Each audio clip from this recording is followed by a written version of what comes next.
Okay. Good morning. Good morning. Thank you for joining us for the session called Learning Together, Putting Nonprofit Leadership into Practice. My name is Jesse Ergot. I'm one of the co-directors of the program. We'll do some introductions in a second. But first, I just wanted to say a very hearty thank you to all of you who decided to take this last opportunity you had to participate in a session and join us. We really appreciate that. We are a little bit competitive. And I kept checking the app to see, like, were we the most, do we get the highest response out of any in this time slot? Yes, we did. So thank you. It means a lot to our panel. So you'll be hearing some great stories from them. We're excited to share all that they've learned through this kind of practice of learning together with you. So we're really looking forward to that. I'm going to run through just a couple of quick introductory slides just to talk a little bit about this concept and about the program that we run at the University of Scranton. So my sidekick here, Kurt Bauman, and I will be kind of moderating the discussion today, and then we have 4 panelists who will join us. So Kurt is a adjunct faculty member at the University of Scranton, as am I. It's kind of our side gigs right now, our side hustle. He's at NEPA Alliance and Nonprofit Community Assistance Center. He runs those organizations. In my day job, I run NeighborWorks Northeastern Pennsylvania. So this is something that's a passion for both of us. We love to teach and learn more about leadership ourselves. And I know we would probably both say that we have learned so much just by going through this program with all of the folks that we get to have as participants. So our panelists that you're going to hear more from this morning are Teddy Michael, who is in cohort 2. Teddy runs the Ignatian Volunteer Corps. Tanya Verkaitis, cohort 2 as well, from Lackawanna and Luzerne Medical Societies. Pat Quinn, cohort 1, the ARC of Northeastern Pennsylvania, and Shannon Hayward from cohort 2, Maternal and Family Health System. So we're really looking forward to hearing more from them in just a minute. So what is this program and where have we come from? So this whole idea kicked off really just a couple years ago. 2017 was the first cohort, which Pat was a part of. So far, we've graduated 2 full cohorts from the program, 33 graduates, 30 separate regional organizations that have participated. Monday, we kick off cohort 3. And I know we have at least one person, Kathy, back in the back, who is, another one. What's your name? Janine Fortney. Oh, Ginny, yes. All right, awesome. So we have a couple of folks who will be joining us for cohort 3 on Monday as we kick that off. Right now, actually, this is not 16 anymore. We've just added one last night, so we have 17 participants in cohort 3, bringing us up to 50 overall. 41 organizations have participated in the program over the last couple of years. So we're really excited about that. It's something that's hopefully touching a lot of folks through their organizations and all of the networks that are being built. So we're excited about where the program is going. I'm going to talk a little bit about the cohort model. I'm just going to run through these so I don't have to keep up pressing that. So cohort model. Has anybody here actually been part of a cohort, learning cohort before? Right? So a number of people here. Let me ask a couple questions. Do you still, by any chance, keep in touch with the people that were in that cohort? Yeah? Yeah. So there was connections that were established through that. Do you ever have you ever actually had a partnership or professional partnership with folks in that cohort as a result of your experience there? Yeah. So it's kind of a different approach to professional development, and there's some real benefits that come out of that. First, really, we talk about collective and leveraged learning. It's this opportunity that you're not just kind of learning in a vacuum, you're learning with somebody else, and you're reflecting what you're learning off of them, and they're reflecting what they're learning off of you. So you're able to kind of absorb and practice more than you would if you're just kind of going through a program in a more isolated way. So the cohort model is really effective at really rounding out people's learning experience because they can do it together. Accountability. Who here's been on a sports team before? Right? You work on teams at work. People know if you don't show up, right? People know if you don't do your job. Well, cohorts have that built-in accountability.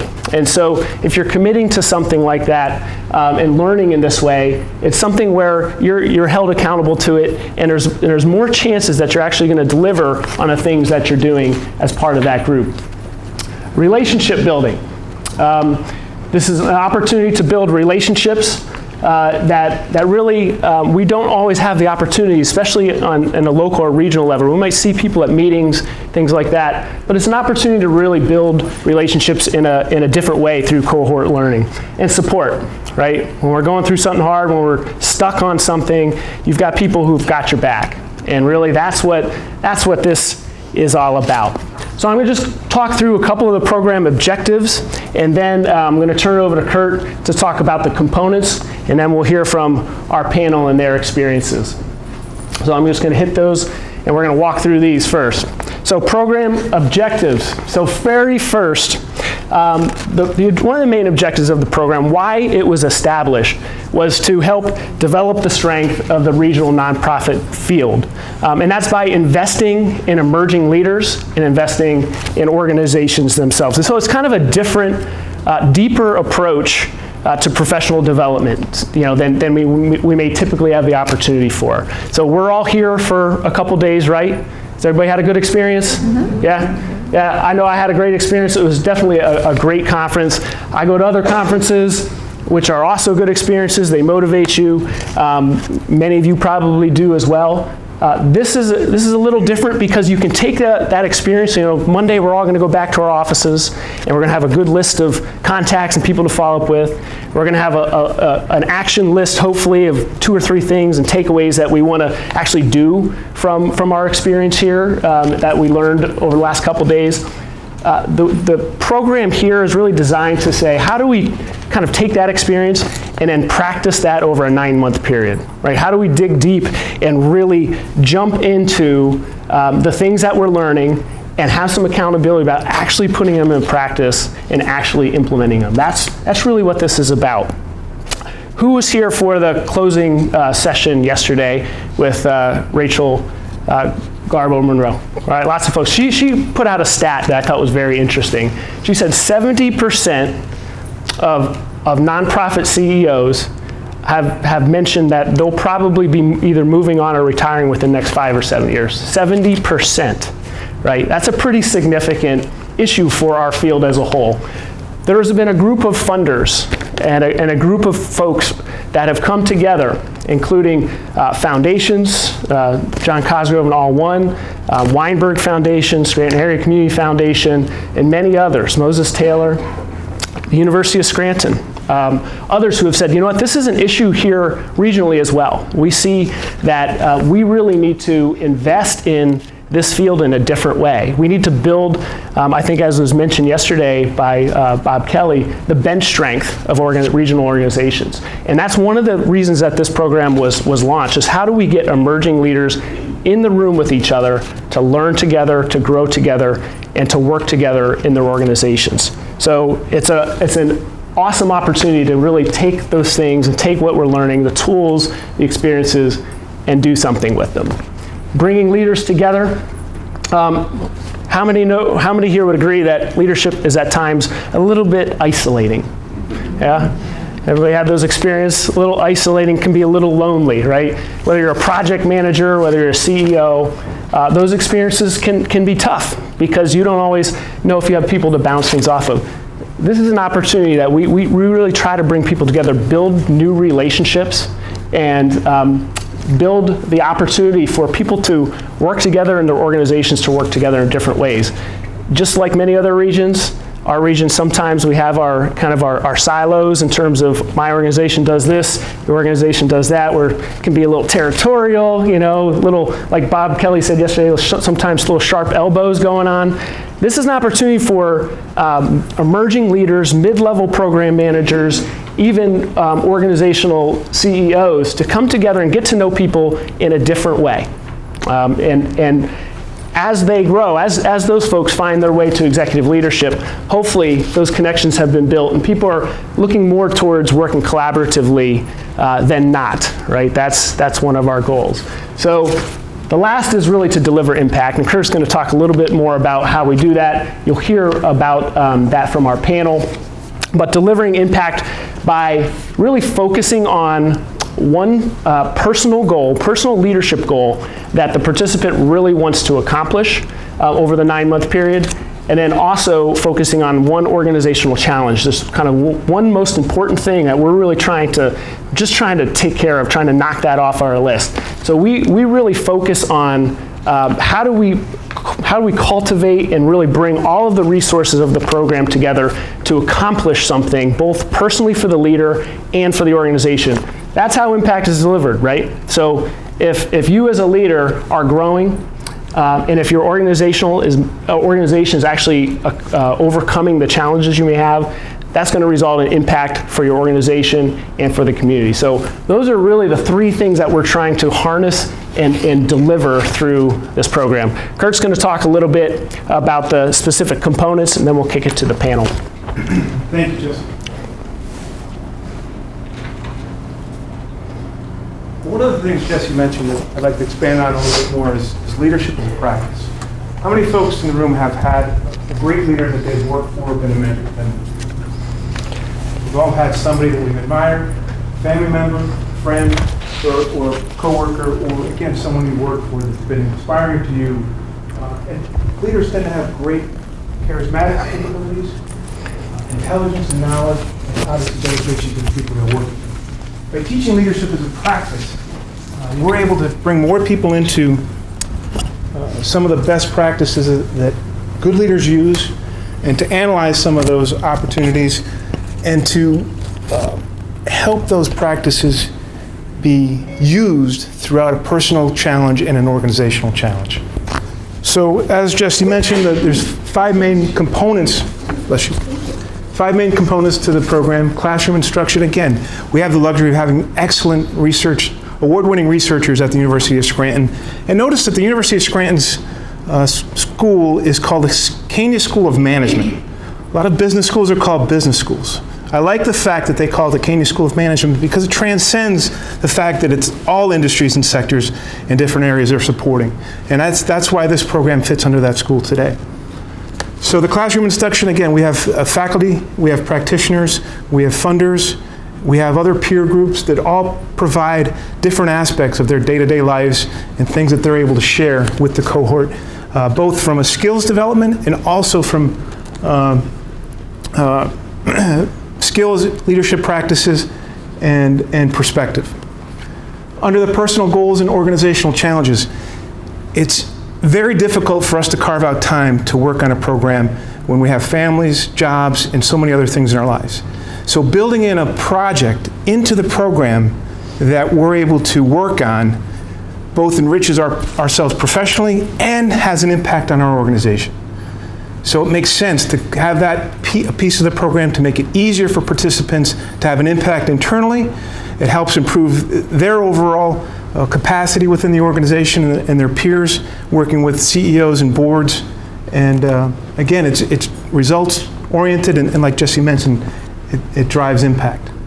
And the peer group piece, again, bringing groups together and having them provide peer advice, both on developing the challenges and coming up with a strategy and action plan to implement those strategies. The peer groups allow for honest conversation, and again, people, there's some vulnerability. Everybody has to admit that something in their organization needs to be fixed. And everybody also has to admit that they have strengths and weaknesses. We need to build on our strengths and also shore up our weaknesses as best we can. So having the peer group help get people to be honest, help give positive feedback and reinforcement, and making sure that that you're being vulnerable, sharing some of the things you need to work on, and again, sharing some commonalities and similarities. Many of us have organizational cultural issues. We have sustainability issues, and we can't be shy about talking about it. In the business world, you have young professionals organizations, you have leadership groups, you have a program called Vistage, which is, again, where CEOs get together. Those organizations and programs have been existing for 25 years, 35 years, and very successful to develop leaders in the business network. And this program is doing the same thing for the nonprofit sector. So the coaching piece, in addition to us as co-facilitators and the peer group and the faculty, we align each participant with a coach. And the coach is a little bit outside of the program. And it's meant to be like an objective, quiet sounding board where you can have a personal relationship, have a lunch, have a meeting, have a call with a coach just to say, this is what we're working on in the class.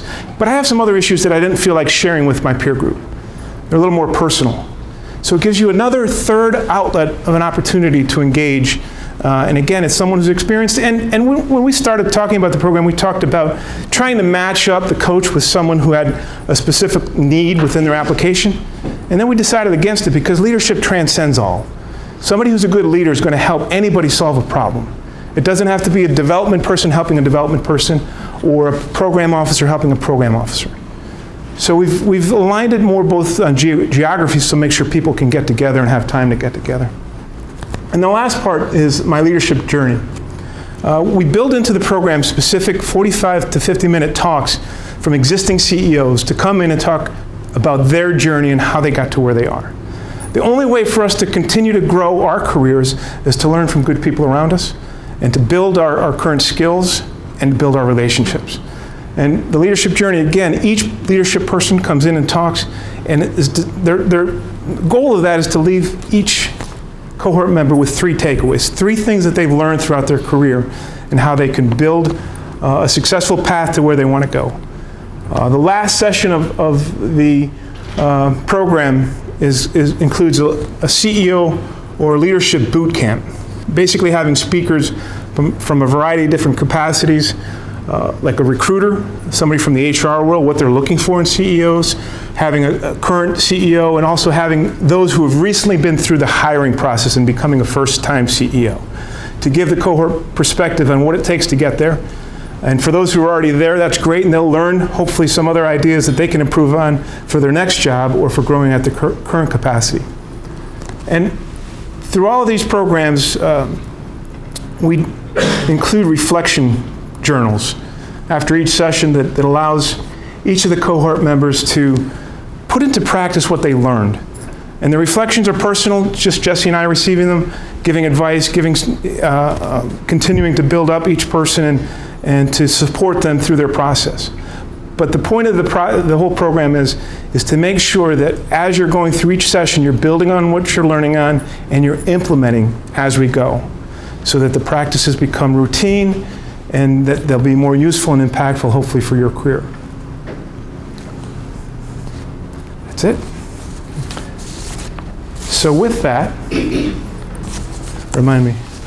So yeah, with that, we're going to turn it over to why you really came, which is to hear from our great panel here. And I do want to say we've got some infiltration in the room of previous cohort members and coaches and other folks who are familiar with the program. So yeah, one thing we're worried about is the heckling from some of the previous members who are going to say, that never happened, that's not true. So you guys are going to be held accountable to what you say up here. So we're going to turn it over to Teddy, who's up first. Teddy, you can mic up for our friends there. Thanks. This is very risky. I'm the second of 6 children and I have an acute case of middle child syndrome. So anytime I have a microphone can be a dangerous event. Really, 3 quick things I want to share this morning. I'm more of a practical learner, and what Jesse and Kurt alluded to right away and what I discovered immediately and prior to starting the program, a lot of really smart people came together to develop this program, and they took the time and the resources to bring the program to fruition. I'm never the smartest individual in the room. However, I'm pretty quick to recognize when some smart individuals in the community are coming together to put their time, talent, effort, and financial resources behind a program, to recognize its inherent and intrinsic value. Number 2, practically speaking, you will learn to effectively share your story and communicate the mission and the meaning of your nonprofit. Everybody have a smartphone on them? All right, take out your smartphone. If you have the Facebook app or the website, go right now to Ignatian Volunteer Corps of Northeastern Pennsylvania. And if you find it and scroll through what you like or what you see, please feel free to like our page. The opportunity right there to share our story of a new nonprofit that started 2 years ago does not exist but for my experience in the class and the opportunity to be with you today. Feel free to like it. Ignatian Volunteer Corps, Northeastern Pennsylvania. Last but not least, I'll turn it over. You will be in a small group with 4 or 5 other individuals, and Allison, Diane, Tanya, and David Falchek, who's the executive director of the American Wine Society, were in my small group. I will unequivocally tell you, as I stated in prong number 1, some really smart people got together to bring the program here. Some amazing, talented, intelligent individuals are in your small group and will challenge and work with you to make you better. In my nonprofit, I'm a solo shop. Our national office is in Baltimore, and I have an advisory board I work with up here, but it's really just me in the office. So the opportunity to leverage the relationships in the class, emails and phone calls, is truly worth its weight in gold. And I don't think anybody's blocked my call yet. Right? So that's really it. Teddy's 3 things are, they're really smart people that work to bring the program here. 2, practically you'll learn effective ways to communicate and share your story. And 3, you're going to meet some really talented, smart individuals who will be with you on your journey in the nonprofit world in the area. So with that, I'll turn it over to Tanya.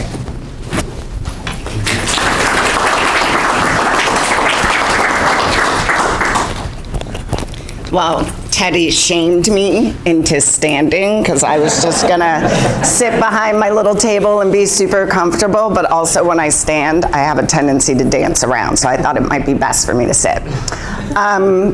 Main points I'd like to share, I'm glad that Jesse brought up isolation and how being a leader can be isolating. I, like Teddy, am a solo individual, but I actually run 3 different organizations, and I don't have anyone in another state or anything that's gonna tell me what to do.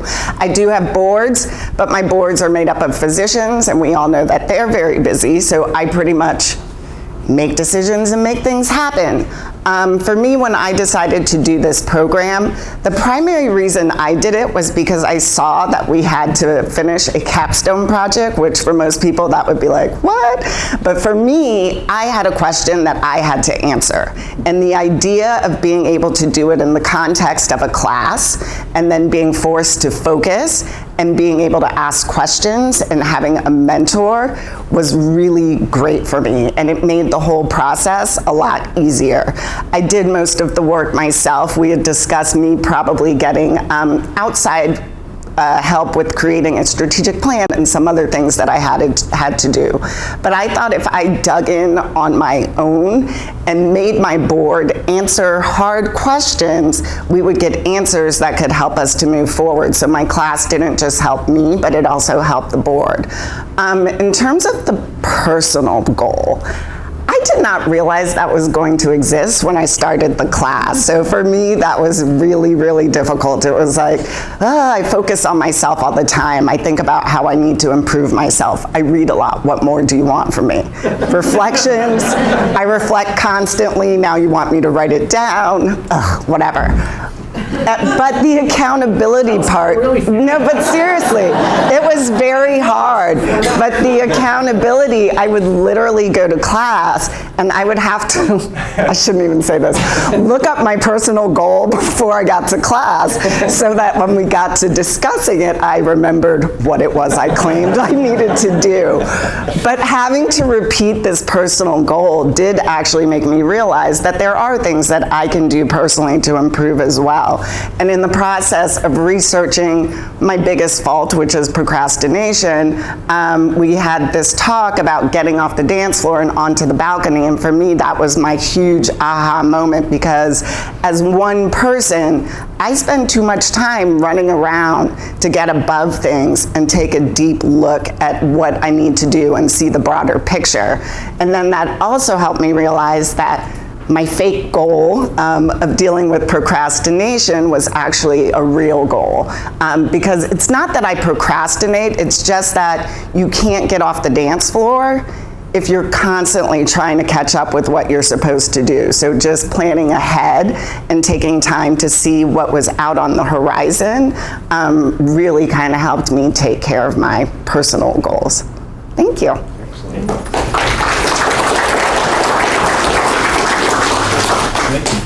You're welcome. She will not get an evaluation. Sorry. So Teddy has us all shamed into walking around. Shannon and I just said, do we really have to stand up? But why not? And similar to Teddy's opening comments, I was number 6 of 8 in a very large family. Often got lost, so you never got to be heard. So I'm thrilled to be out front and be heard for once. So let me tell you my story, which is very unique when it comes to being a member of Cohort 1. The timing was perfect for me in 2017 because the arc of northeastern Pennsylvania was in the very deepest, most critical part of succession planning. And our very, very long time exec of 40 years was leaving. Our chapter is 65 years old. We've only had 3 execs. And so I was going to be positioned somewhere in that mix. I had hoped we were large enough to an ARC chapter. And of course, ARC is a national network and statewide network as well. And it's not unusual for ARC chapters and search committees to look out to other ARCs to see who's been successful in other states and perhaps recruit from the outside. One of the things that some of us internally hoped would not happen. So this timing was perfect for me. I often joke that I might have been one of the first ones, if not the first one, to get my application in.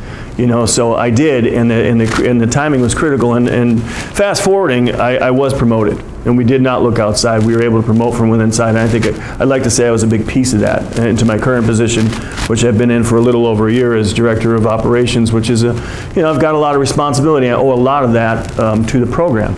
So what I went into the program thinking was I've got to do the best I can because there's a lot of things that I haven't done. I've been with the agency a very long time. But there's some things close to the nucleus that I hadn't done. And I was hoping that the program could help me through those. So my personal challenge was that I was always good on the policy and the program side of the house, but pretty weak in the fiscal side of the house. So the program is laid out with so many different elements in it, chapters, if you will, week after, week to session to session. And a couple of the real heavy ones for me were, the 990, charitable giving laws, all those kind of things. So personally, I needed to get stronger on the financial side of the house so that organizationally, I can make a contribution to what our organization and what our system was going through, the way things were changing for serving folks with intellectual disabilities in the community. And I'm certainly, my friend Ann Rink from St. Joe's can attest to that. Things have, been changing pretty rapidly for us. And so, when you go into a group, as a number of us has said, I think I knew maybe 1 or 2 people in my first cohort.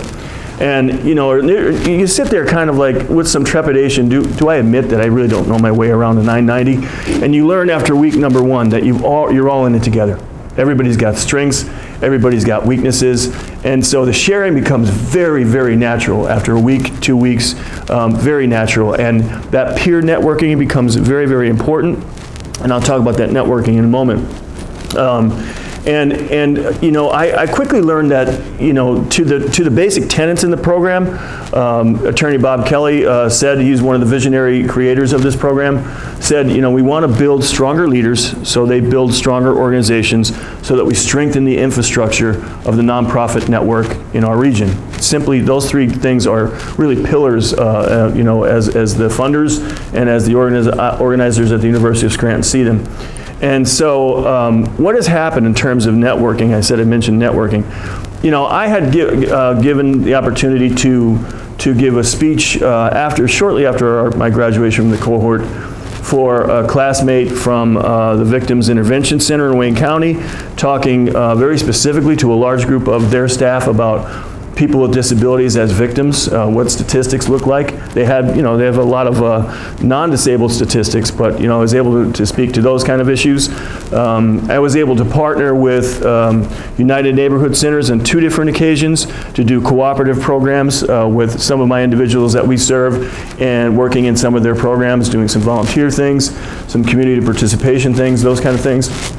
I received numerous calls from cohort members that said, Pat seems to be the intellectual disability guy in our group, and he's got some questions. So numerous cohort members would call me and say, I've got a friend or a board member or a volunteer working in my nonprofit that has a question about their niece, their son, their person who has an intellectual disability and might not be getting the services or might have a need for some kind of advocacy. So that networking is alive and well today, and it's really, really great. And one of the things that happened, as I said, an outcome for me was I was promoted. And I think one of the things we want to do in talking with Jesse and Kurt is we're going to start capturing some of that data, I think, as the program moves forward into cohort 3, about how many leaders have been promoted. What does the leadership team regionally look like from those who have graduated from the cohort? So I think that it was perfect timing for me. I continue to be involved in the program, and I can't say anything but great stuff about it. It's helped me tremendously personally and professionally. Thanks.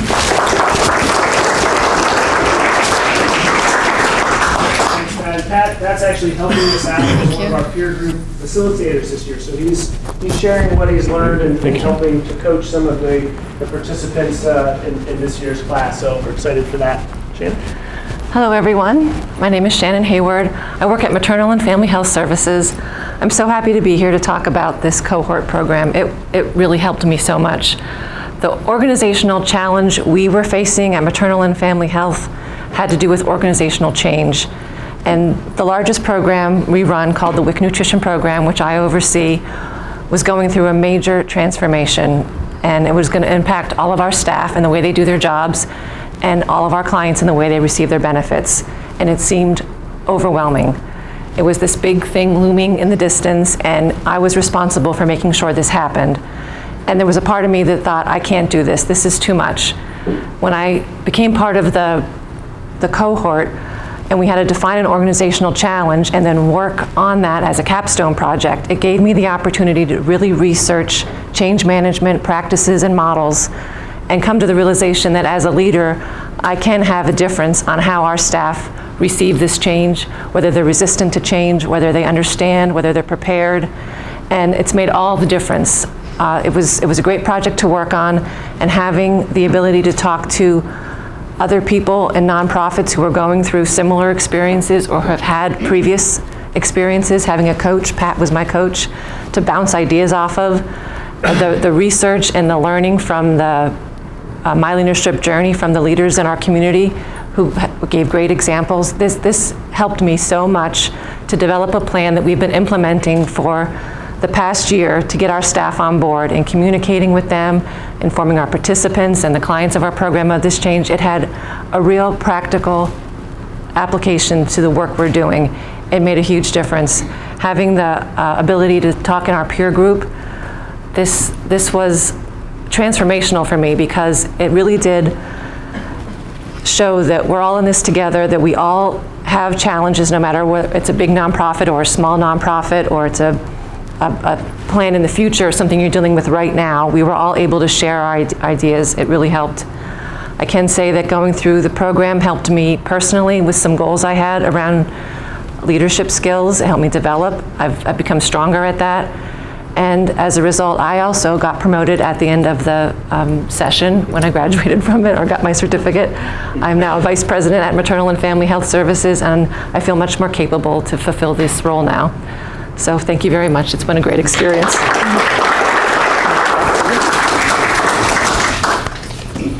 So promotions are guaranteed as part of the program. And really, we really appreciate our panelists taking some time to kind of share their experiences. what we didn't want this to be is just a commercial for the program, partly because we're just starting a new cohort on Monday, and it's going to be probably another year till the next opportunity comes along. But really want to stress the fact that there are other opportunities that you can look for. And within your own networks, even outside of a formal structure, just getting around people who you trust for some coaching, some colleagues from other organizations. It's this kind of learning together model of how do you keep each other accountable, create expectations, and try to practice what you're learning. We talk about this all the time in the program, just like Kurt mentioned. We believe leadership is a practice. There's people who are born with different types of abilities, but leadership is a practice. And so what we really try to present are tools, and you heard some of them that were shared, tools that people can use and practice and go, we have a session on Monday. Tuesday, you're saying, I'm going to try this with my staff, or I'm going to try this with my team, I'm going to try this on my project. Because I have a short attention span, right? It's great to learn all these new things, but unless you're doing something with it, it's just probably going to sit there, right? And so one more thing to share, and we're going to kick some questions over to our group here, and then we're going to open it up for you to ask some questions about the learning together model. But I think one of the coolest outcomes I heard, and Kurt could probably attest to this, and I also say, I know Lisa Durkin's in the back, and she actually was one of our speakers for that CEO boot camp that we ran, and shared some really great information, some really great things about her journey to becoming a CEO at United Neighborhood Centers. So we have honesty that's happening, right? We have embarrassing missteps that are shared by prominent people in this community who are saying, I've failed before, and it's okay, and we're going to learn from that. Just like we heard from some of our foundation partners saying there needs to be more of that honesty in the community. But I think it was at that session, one of our panelists talked about the fact that she got to a point where she realized she did not want to be a CEO. And in a nonprofit leadership program where that's kind of the trajectory, a lot of people their stated reason for being in the program is, I want that C-suite leadership role. And she said, I figured out it wasn't for me. And that was shared by one of our panelists. One of our cohort members afterwards kind of raised her hand and said, that was just the most important thing that I've heard all year, because she was really struggling with the fact that even though she wanted to develop her own leadership skills, she said, I'm just not at a place where I want to go for this. I don't, that's not what I want. And we see that as such a victory, right? Because part of it is you're just teasing out what's right for you as a leader in your own personal development and what you can do to impact your organization. And sometimes those results and those answers are different than you think they're going to be. But it's real, right? It's something that's real to each of us. And so those are the types of things that I think, even though, that's not a metric on a survey, those are the real outcomes that matter. The outcomes like, someone like Lisa standing up and saying, this is what I really struggle with through my transition to CEO leadership, and this is what you can look out for. Like, that's very, very meaningful to people. So we're really excited about some of the outcomes we've seen.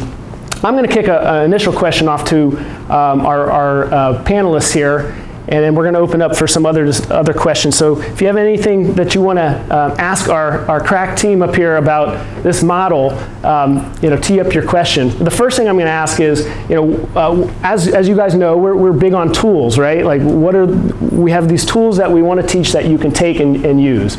I'm going to ask what are one or two tools that were really, really helpful to you in your organizations. Maybe I'll start with Teddy.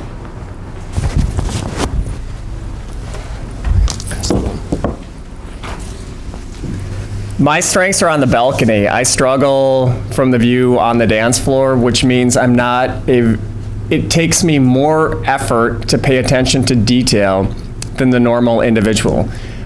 So the basic to-do list, not only for today, but what needs to be done. So my legal pad has 3 columns: today, week, future.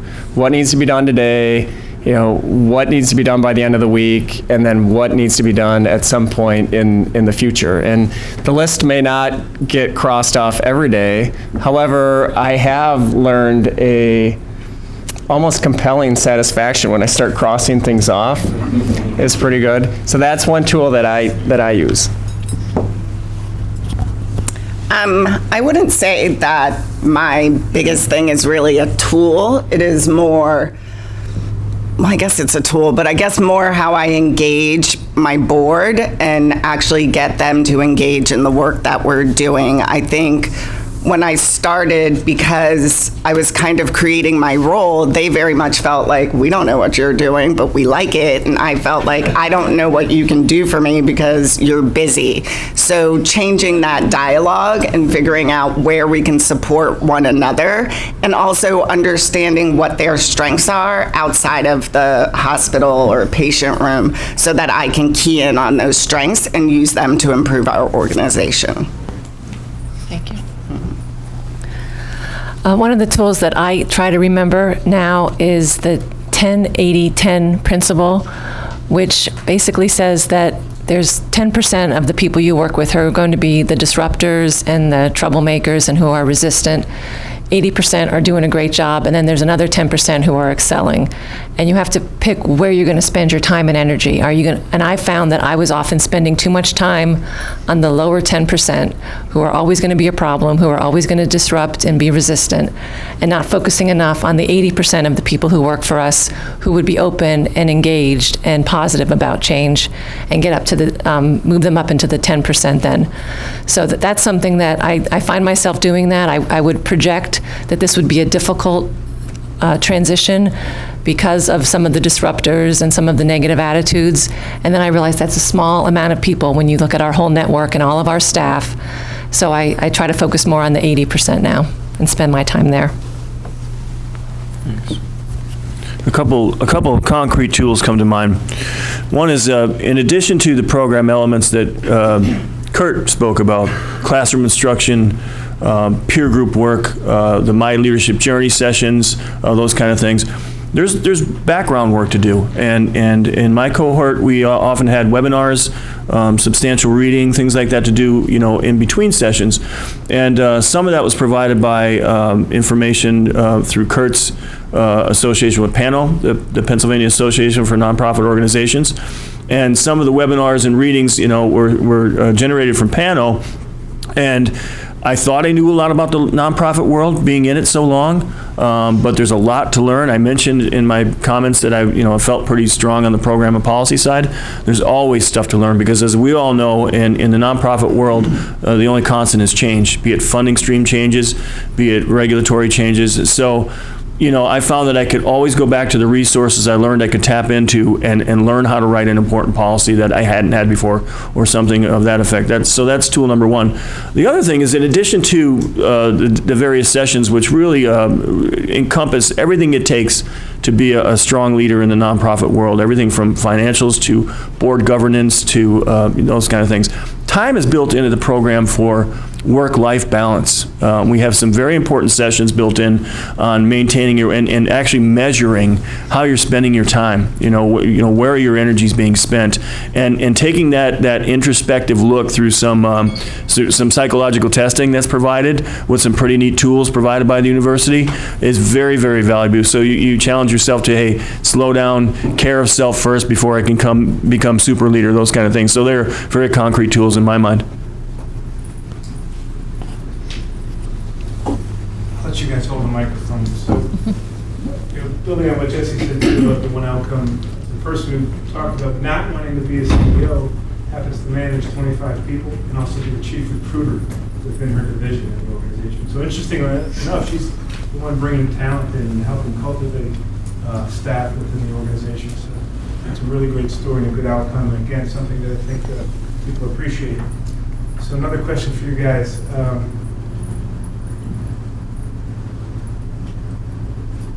What value did the peer group provide while choosing your personal or organizational challenge? Well, while I have the mic, I'll just say that, as I said in my comments, when you're working in a peer group, you realize that everyone who's coming into the program has strengths and has weaknesses. And I think the open honesty and sharing with each other where our strengths and weaknesses were And the fact that from session to session, we're monitoring each other, we're building out times to check on each other. This is what I've accomplished in terms of meeting my personal goal since the last time we met. And supporting each other, giving each other a small round of applause, giving each other suggestions. I think there is tremendous value in that for me, because we could really take a measuring stick to each other's success, give some concrete examples, and help each other out along the way. I would say that the peer group was helpful in just recognizing that what we were going through was difficult. I remember one of the early sessions where I was just talking about the change we're going through, and just rattling off some of the things that we were managing. And one of them involved a budget cut and closing of some of our locations and laying off of staff. And it was something I was really deep in the weeds with. And the members of my peer group were sort of looking at me, and I paused, and they just said, "Hold on, that's really hard what you're dealing with." And it was that recognition reflected back to me that, yeah, this is something that is not easy, and we're here to support you. And the ideas they were able to give me about how to get through it was really very valuable. Thank you. Excuse me. Our first day in our peer group, we actually came up with a list of rules about how we were going to communicate with one another, which to me was very important. I'm really big on vulnerability and making myself vulnerable in order to learn more and kind of stepping into fear a little bit. And I don't know that we all felt that we could be vulnerable or even necessarily trust one another, even though we knew that there were some confidential things that would come up. And one of the things that we decided would be one of our rules was kind of like, don't take it personal. I'm just gonna tell you if you're sounding like you're talking off the wall or if this seems like something you can do. But our saying that made it easier to share organizational and personal goals and give honest feedback to each other, really. Because if you don't feel like you can say what a person needs to hear or that someone can say that to you, then there's really gonna be no progress. Of course, I'm smiling. Do you remember?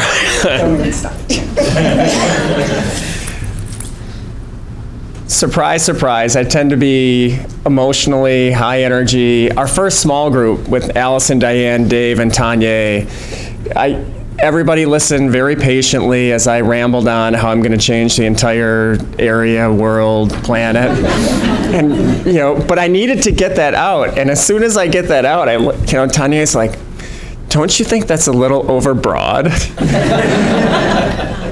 But that real, genuine feedback right away, and recognizing that, well, they probably thought I was a little crazy at that time, but taking that all in and not judging me, but recognizing I needed to get that out, and then once that was out, bringing me back down to reframe the issues to move the goals forward is helpful. I think what the participants have shared, and each one of their challenges, organizational challenges, could in themselves be an independent case study. And I've learned just as much reading their reflections and about their programs than hopefully they've learned from the class. And particularly with Shannon, we all go through change, and she was going through a big change at the time. But her quietness, she's very different than me. I'm very loud, people can hear me speaking in my office from 3 or 4 offices away. Shannon's quiet demeanor, I think, showed in her reflections and how she was able to manage her staff and how she was able to comfort them through this change. And I've learned and used some of the things that Shannon's done in my own team meetings and with my own staff within my own organization. But each one of these organizational challenges could be case studies unto themselves. In fact, with Teddy, we at NCAC are considering starting a Founders Club for those individuals who helped start brand new organizations. And there's quite a few. When we started this cohort, we weren't anticipating bringing new nonprofits in. We have a lot of nonprofits. The funders, I think you'd all agree, but every now and then 1 or 2 new organizations start that are filling a gap within the community. We have Joe Salvo with IM, Individual Abilities in Motion, and Maureen Maher Gray, who started the NEPA Youth Shelter. and Teddy with bringing the Ignatian Volunteer Corps. Those are three individuals that are bringing new organizations to fill gaps within our community. We're going to try to bring a group together that allows the founders at least once or twice a year to talk to each other because they're in a unique setting. As, again, they're on an island, they're isolated, and they're trying to find their next step forward. So with that, we'd like to open it up to any questions from the audience. If an organization is sponsoring a staff person through the program, is there anything we can do back at the agency to complement maybe what they're learning in the program, or to help them to make the most of that experience? Good idea. We are actually stealing one of the ideas from the conference. One of the speakers brought a strengths test, an asset that Jesse viewed yesterday, and called me up pretty excited about it last night. Somebody who participated in the program came here and spoke at the conference. This was a personality type test, a little bit different than Myers-Briggs, but that might be a tool that is going to be taught in this cohort 3. It might be something that can be applied directly organizational-wide. The other thing that we always try to do is if there's an organizational challenge that the participant is taking on, that is agreed to by their supervisor or the CEO of the organization if they're not the CEO, or the board if they are the CEO. So it's buying in from the organization up front and saying, it's not just the staff member coming and saying, hey, you know what, I have a big problem and I got to fix my board. Well, if you're the CEO, your board's got to sign off on that, so good luck, right? So those are the types of things where they have to be aligned. If you're going to use all the resources of the program to actually have movement on these goals throughout the 9 months, they have to be aligned back at the office. So we try to take care of that up front and say, everybody's on the same page. The supervisor of the board is saying, yes, this is important. We'll support it. We'll give you the resources available to try to change this. I think Lisa just opened up another opportunity for us. I think in addition to the reflections, where's cohort 3? I think perhaps they bring a couple of the items they've learned in each session back to a staff meeting, right? Maybe that dialogue. Maybe we should be asking in the applications for the organizational commitment. So in the applications, those applying to the program do write out why they want to participate, their potential, their career goals within the nonprofit sector, and also they do put in some ideas for both the personal and organizational challenge just to get them started on that concept before they even enter the program. But we could easily ask or include in there that there's a letter from the CEO or board president committing to the program, but we could ask that the information and knowledge that's taught is brought back through the individual back to the entire staff and strengthen that commitment. Kurt, I can speak to that, to Lisa's question just a little bit as well. I think when we identify these challenges, Lisa, you're almost forced to go back to your shop and say, because I've identified this as a need, I'm going to need some help for the people who are, again, for me, the program versus fiscal dichotomy. So I had to spend some time with our chief fiscal officer with regular I&E reviews, things like that, to get a little bit more involved with that stuff. I had been on the fringes of it.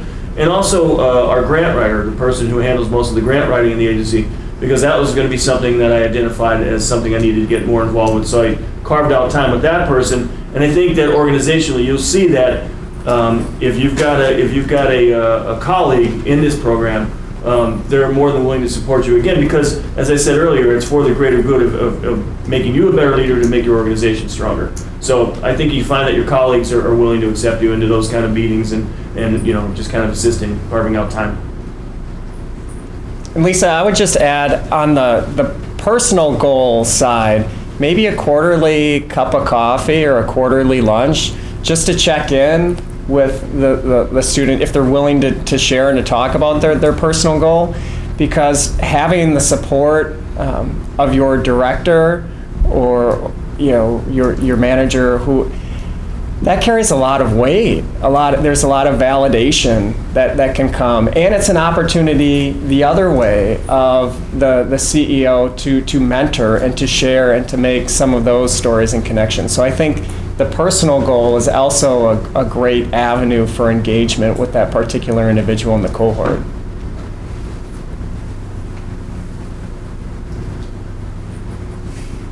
Any other questions? is a make or break for me. I need to know about the dinner. Part of the 4 hours. Maybe I can address that.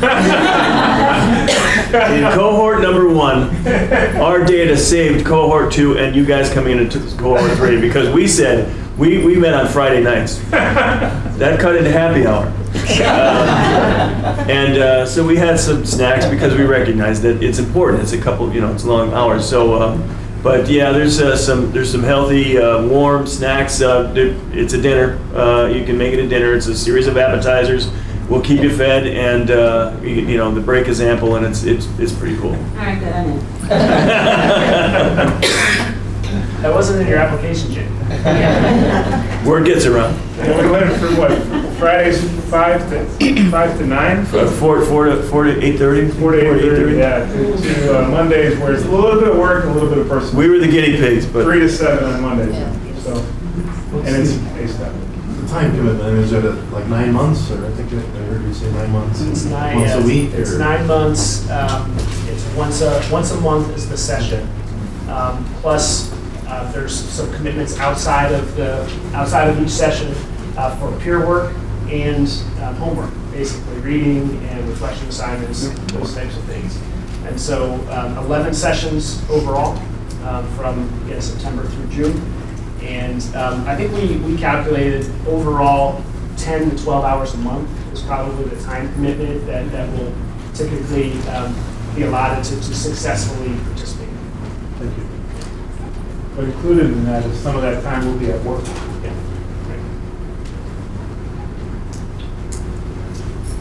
I just make a comment to anybody that's considering this or that's signed up for it. I had the opportunity to get my master's degree from the cohort program that had a summer residency.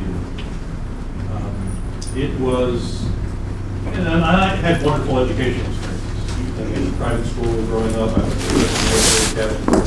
From an educational, purely educational experience, it was probably the best experience that I've had. And if you've never had the opportunity to study in a cohort model, the thing that struck me the most, especially given my educational background, is that I learned far more from the people that were in my cohort than I did from the people that were teaching the course. Because I had people in the cohort that could have taught the courses better than some of the people they had teaching.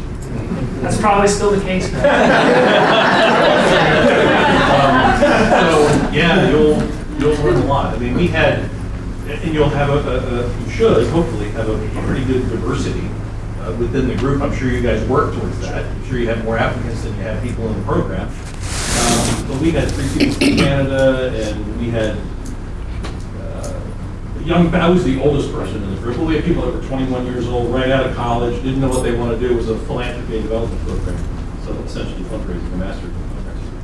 And it was very interesting, the perspectives of the different, from a generational perspective of how people thought about giving money, and it was a great learning experience. And I think of some of the people in the cohort, you asked, did you stay in contact? Paul Strunk was in my cohort, and another guy from Flint. We went to the inauguration of one of the other people in Lindsworth, Kansas, of all places, who became a college president. He was, one of the leaders of the cohort, and he's on the 2nd college presidency. So even here in Scranton, you're going to have a wonderful opportunity to meet people that are real leaders and people that are on their way to becoming leaders. So I would recommend it to anybody who has the opportunity, has the resources needed, or can talk to their employer into providing the resources needed to do it. Very good. And the real big thing that we want you to walk away from, just playing off what Kevin said, is this myth of the lone wolf leadership should not be on the table for anybody in this room, right? If there's one thing I hope you've learned from this conference, especially from this session, it's definitely something that we preach over and over and over through this program is that you learn best, you lead best, you grow best when you're doing it with other people, when you're learning with other people, and you're sharing those experiences. That's just how it works. And I think this kind of myth that you should know everything, you should do everything, everybody should kind of, you should wear all this stuff on your shoulders. Many of us deal with that, right? And let's be honest. Many of us deal with that, and this helps This program is designed to help you kind of get out of that mode and say, I'm going to be vulnerable. I'm going to admit what I don't know what I don't know, and there's other people who can help me. And I hope that as you leave this room, you take that away yourself. If it's not through a program like this, look for other opportunities to grab some colleagues or a coach or a mentor that you can learn from and teach as well. And it's just as important to mentor and be a coach as it is to receive it. So it's something that we believe deeply in, and it's really effective when you boil it all down. So thanks again for participating. Thanks to our panel here.